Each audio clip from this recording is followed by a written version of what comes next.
Hello friends, welcome to நம்ம Taylor. இன்னைக்கு video நம்ம என்ன பார்க்க போகிறோம் அப்படின்னு பார்த்தீங்கன்னா, சில்க் சாரீ ப்ளவுஸ்க்கு நம்ம பேக் நெக் டிசைன் எப்படி பண்ணுறது அப்படி தான் பார்க்க போகிறோம். அதுக்காக பார்த்தீங்கன்னா, நான் லைனிங் கிளாத்தும் ஒரிஜினல் கிளாத்தும் எப்படி அட்டாச் பண்ணி வச்சுருக்கேன்னு பார்க்கும்போது உங்களுக்கு தெரியும். ஃபுல்லாக அட்டாச் பண்ணிவிட்டு கீழே வந்து ஃபினிஷிங்கோடு தைச்சி வச்சுருக்கேன். மேலே பார்த்தீங்கன்னா உங்களுக்கு நல்லாவே தெரியும் ஃப்ரண்ட் அண்ட் பேக் எதுன்னு. இப்போ பேக் சைடு வந்து ராங் சைடு திருப்பி வச்சுருக்கேன். இந்த ராங் சைட் போர்ஷனில் இந்த மாதிரி ரெண்டாக வந்து கிளாத்தை மடித்து வச்சுக்கோங்க. இந்த மாதிரி ரெண்டாக மடிச்சக்கப்புறமா சமமாக இருக்கணும். கரெக்டாக பார்த்தீங்கன்னா சென்டர் போர்ஷன் எதுன்னு பார்த்து நாட்சஸ் போட்டு எடுத்துக்கோங்க. அந்த சென்டர் போர்ஷனில் தான் நம்ம நெக் டிசைன் வந்து வரைய போகிறோம். அதுக்காக பார்த்தீங்கன்னா நம்ம கழுத்தோட அகலமும் கழுத்தோட உயரமும் வந்து நோட் பண்ணணும். கழுத்தோட அகலம் பார்த்தீங்கன்னா 3 இன்ச்சு வச்சுருக்கேன். கழுத்தோட உயரம் பாருங்கள், மேலேருந்து கீழே வரைக்கும் 8 இன்ச்சு இருக்கிற மாதிரி நான் இந்த மாதிரி எல் ஷேப்பில் கோடு போட்டு வச்சுருக்கேன். இந்த போர்ஷனில் தான் நம்ம நெக் டிசைன் வந்து பண்ண போகிறோம். பாருங்க, கரெக்டாக வந்து 1.25 இன்ச் அளவுக்கு நான் இந்த மாதிரி மார்க் பண்ணியிருக்கேன். நெக்லைனுக்காக யூ நெக் தான் வரைகிறதுக்காக இந்த ஆம்கோல் கவரை வச்சு நான் கரெக்டாக யூ ஷேப்பில் வந்து வரைஞ்சி விட்டுக்கிறேன். எப்படி நம்ம டிசைன் பண்ண போகிறோன்னா, இது சில்க் சாரீ ப்ளவுஸ்னால பார்டர் இருக்கும். இந்த பார்டரை வந்து நம்ம எப்படி வந்து பேட்ச் ஒர்க்குக்கு டிசைன் பண்ணுறது அது மாதிரி தான் நம்ம பண்ண போகிறோம். அதுக்காக பார்த்திங்கன்னா கீழே கழுத்தோட அகலத்துலேருந்து ஒரு 5 இன்ச்சுக்கு மார்க் பண்ணியிருக்கேன். இந்த அளவுக்கு மட்டும்தான் நம்மளுக்கு பார்டர் வந்து பேட்டர்னாக வந்து போட போகிறோம். மேலே பார்த்தீங்கன்னா எந்த அளவுக்கு வச்சுருக்கேன் அப்படின்னு பாருங்கள். ஒரு 1.5 இன்ச் அளவுக்கு இந்த மாதிரி எக்ஸ்ட்ரா வெளியில் கழுத்தோட அகலத்துலேருந்து வெளியில் வந்து நான் இந்த மாதிரி மார்க் பண்ணியிருக்கேன் அடையாளத்துக்காக.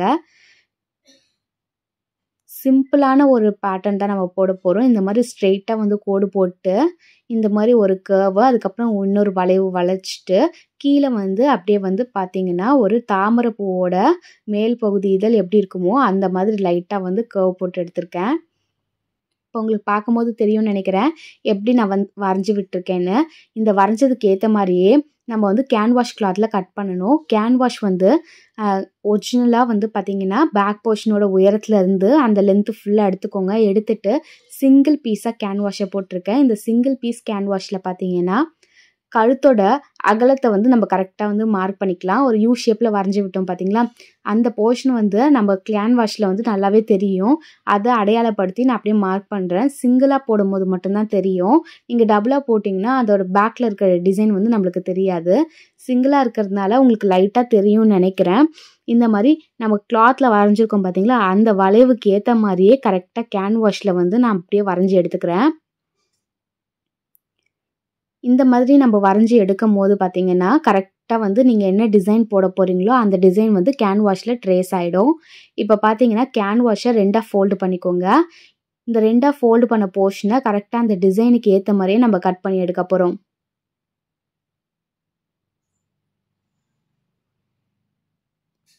உங்களுக்கு தெரியும்னு நினைக்கிறேன். கரெக்டாக நம்ம என்ன டிசைன் போட்டிருக்கோமோ அந்த டிசைனை கரெக்டாக வந்து நான் கட் பண்ணி எடுத்துக்கிறேன். அதே மாதிரி மேலே வந்து ஒரு 1/2 இன்ச்சுக்கு மேலே வந்து விட்டுட்டு அதுக்கப்புறமா நீங்கள் என்ன நெக்கு வரைஞ்சிருக்கீங்களோ அந்த நெக்கை வந்து கரெக்டாக வந்து வளைச்சி கட் பண்ணிக்கோங்க. இந்த மாதிரி கட் பண்ணியாச்சு. கட் பண்ணக்கப்புறமா மேலே வந்து இந்த மாதிரி சென்டர் நாட்சஸ் போட்டு எடுத்துட்டிங்கன்னா உங்களுக்கு கரெக்டாக வந்துடும்.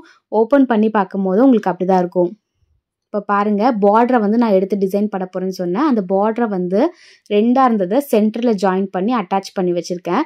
இந்த மாதிரி ரெடி பண்ணக்கப்புறம் நம்ம எடுத்து வச்சுருக்க கேன்வாஷை இந்த மாதிரி சென்டரில் வச்சுக்கோங்க. கரெக்டாக வந்து சென்டரில் இருக்கும் போது தான் உங்களுக்கு அயன் பண்ணி எடுக்கும் போது கரெக்டாக வந்து அதில் ஃபிக்ஸ் ஆகும். இந்த மாதிரி நீங்கள் அயன் பண்ணி எடுத்தக்கப்புறம் நல்லா ஒட்டிக்கும். ஒட்டினக்கப்புறம் பாருங்கள் உங்களுக்கு எப்படி இருக்குன்னு.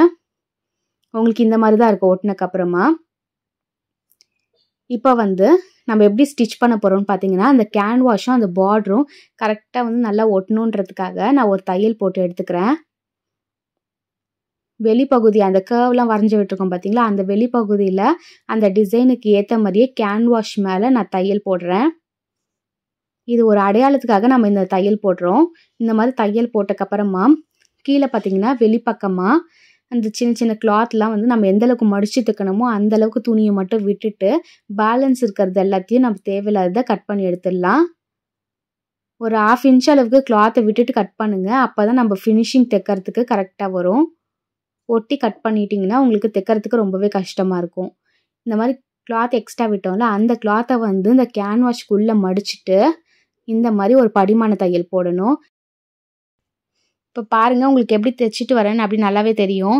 எங்கெல்லாம் வளைவு வருதோ அந்த இடத்துலலாம் கட் பண்ணி விட்டுட்டு இந்த மாதிரி எதனா ஒரு ஊசியோ எதனா வச்சு நீங்கள் லைட்டாக வந்து மடித்து விட்டு நீங்கள் தைக்கும் போது கரெக்டாக அந்த ஷேப்புக்கு ஏற்ற ஃபினிஷிங் வந்து உங்களால் கொண்டுட்டு வர முடியும். உங்களுக்கு பார்க்கும்போது தெரியும்னு நினைக்கிறேன். நம்ம 1/2 இன்ச் அளவுக்கு இந்த எக்ஸ்ட்ரா கிளாத் விட்டுருக்கோம் பார்த்தீங்களா, சின்ன சின்னதாக கட் பண்ணி விட்டதை அந்த வளைவுக்கு ஏற்ற மாதிரியே வச்சு இந்த மாதிரி தைக்கும் போது மட்டும்தான் நீங்கள் எடுத்திருக்க ஷேப் வந்து கரெக்டாக வரும், இல்லைன்னா வராது. இதே மாதிரியே லைட்டாக வச்சு நீங்கள் தைக்கும் போது கரெக்டாக வந்து வந்துடும்.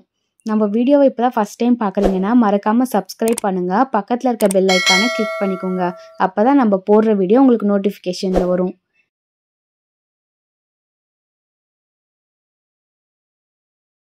இப்போ பார்த்தீங்கன்னா நம்ம வந்து கரெக்டாக வச்சு அந்த ஷேப்புக்கு ஏற்ற மாதிரி தைச்சி விட்டாச்சு. தைச்சி விட்டக்கப்புறமா ரைட் சைடு திருப்பி காமிக்கிறேன் பாருங்கள். அப்போ உங்களுக்கு ரைட் சைட் பக்கம் எப்படி உங்களுக்கு டிசைன் வந்திருக்குன்னு உங்களுக்கு பார்க்கும்போது தெரியும். இந்த மாதிரி தான் இருக்கும் இதோட ஃபினிஷிங்கு. இப்போ என்ன பண்ணணும்னு பார்த்தீங்கன்னா, நம்ம ஆல்ரெடி ரெடி பண்ணியிருக்கோம் பார்த்தீங்களா பேக் போர்ஷன், இந்த பேக் போர்ஷனில் ராங் சைட் பக்கம் வைக்கணும். ராங் சைட் பக்கம் கிளாத்தை வச்சுக்கோங்க, லைனிங் பக்கம் நம்ம பக்கம் இருக்க மாதிரி இருக்கணும். நம்ம ரெடி பண்ணியிருக்க இந்த பேட்டர்ன் வந்து கேன்வாஷ் கிளாத் நம்மளை பார்த்த மாதிரி இருக்கணும். ஒரிஜினல் பார்டர் வந்து லைனிங் கிளாத்தை பார்த்த மாதிரி இருக்கணும். இந்த மாதிரி கலையாமல் இருக்கிறதுக்காக நான் ஒரு குண்டூசியை யூஸ் பண்ணி இந்த மாதிரி பின் பண்ணிட்டேன். சென்டர் வந்து கரெக்டாக பார்த்துக்கோங்க, அப்போ தான் நம்ம ஸ்டிச் பண்ணி ரைட் சைட் திருப்பும் போது உங்களுக்கு கரெக்டாக வரும். இப்போ என்ன பண்ணுறோன்னா, என்ன நெக்லைன் நீங்கள் வரைஞ்சிருக்கீங்களோ, என்ன கழுத்து வந்து நீங்கள் கரெக்டாக வந்து வரைஞ்சி விட்டுருக்கீங்களோ அந்த கேன்வாஷ்க்கு ஏற்ற மாதிரியே கரெக்டாக இந்த மாதிரி தைச்சி விடுங்க. நான் யூ நெக் வரைஞ்சிருக்கிறதுனால அந்த யூ நெக்குக்கு ஏற்ற மாதிரி இந்த மாதிரி தைச்சி விட்டுட்டேன். தைச்சி விட்டக்கப்புறமா நடுவில் இருக்க அந்த எக்ஸஸ் கிளாத்தை வந்து நம்ம கட் பண்ணி எடுக்கணும். எப்படி கட் பண்ணுறதுன்னு பார்க்கலாம். இந்த மாதிரி 1/4 இன்ச்சு கேப் விட்டு கிளாத்தில் இந்த மாதிரி கட் பண்ணி எடுங்க. கேன்வாஷை ஒட்டியே நீங்கள் கட் பண்ணி எடுத்திங்கன்னா கரெக்டான அளவு வந்து வராது. அதுக்காக நான் இந்த மாதிரி கட் பண்ணி எடுத்திருக்கேன். கட் பண்ணக்கப்புறமா சின்ன சின்னதாக வந்து அந்த வளைவுக்கு ஏற்ற மாதிரி நீங்கள் கட் பண்ணும் போது மட்டும்தான் அந்த நெக்லைன் வந்து கரெக்டாக திரும்பி வரும், இல்லைன்னா அந்த ஷேப் வந்து அன்ஈவனாக இருக்கும். இந்த மாதிரி கட் பண்ணி விட்டாச்சு.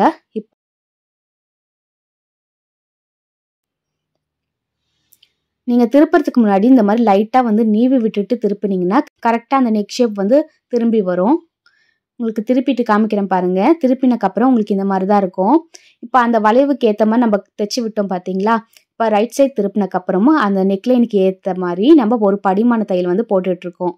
இந்த மாதிரி படிமான தையல் போடும் போது தான் அந்த நெக்லைனோட ஃபினிஷிங் வந்து உங்களுக்கு கரெக்டாக இருக்கும், இல்லைன்னா பார்க்குறதுக்கு அந்த பர்ஃபெக்ஷன் வந்து வராது.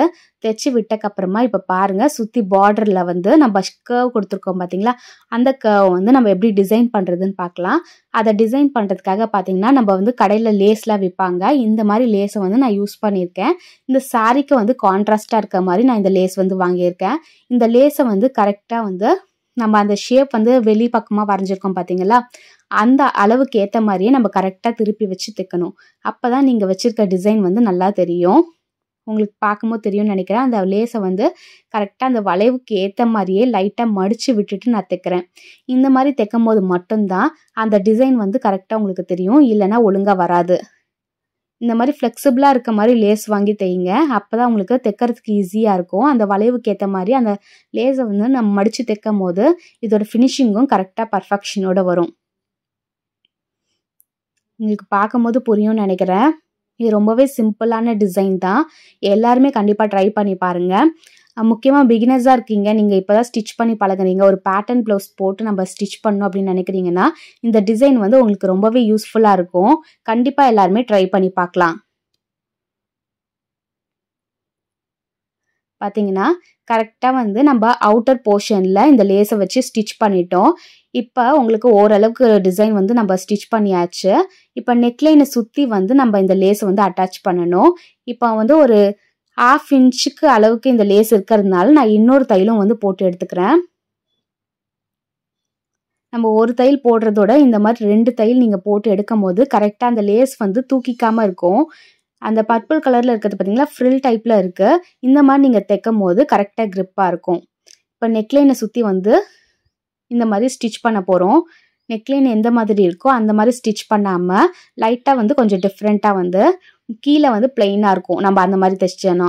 அதனால் நான் இந்த மாதிரி வந்து ஒரு டிசைன் வந்து கொடுக்குறேன்.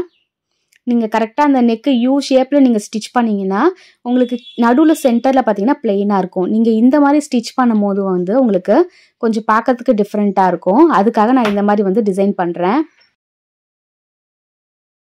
நம்ம வீடியோவை இப்போ தான் ஃபஸ்ட் டைம் பார்க்குறீங்கன்னா மறக்காமல் சப்ஸ்கிரைப் பண்ணுங்கள். பக்கத்தில் இருக்க பெல் ஐக்கானை கிளிக் பண்ணிக்கோங்க. அப்போ தான் நம்ம போடுற வீடியோ உங்களுக்கு நோட்டிஃபிகேஷனில் வரும். அதே மாதிரி தான் நம்ம வெளியில் எப்படி வந்து 2 தையல் போட்டோமோ அதே மாதிரியே இந்த போர்ஷனுக்கும் நம்ம 2 தையல் வந்து போட்டு முடிச்சாச்சு. போட்டு எடுத்தக்கப்புறம் இதோட ஃபினிஷிங் வந்து எப்படி இருக்குன்னு பார்க்கலாம். இப்போ பார்த்தீங்கன்னா நம்ம சில்க் சாரியோட பேக் நெக் போர்ஷன் வந்து ரெடி ஆயிடுச்சு. இதே மாதிரி நம்ம நிறைய வீடியோ பார்க்க நம்ம சேனலை சப்ஸ்கிரைப் பண்ணிக்கோங்க. கமெண்ட் பண்ணுங்க, ஷேர் பண்ணுங்க, சப்ஸ்கிரைப் பண்ணுங்க, லைக் பண்ணுங்க, கீழே இருக்க பெல் ஐக்கானை கிளிக் பண்ணுங்க. தேங்க்ஸ் ஃபார் வாட்சிங்.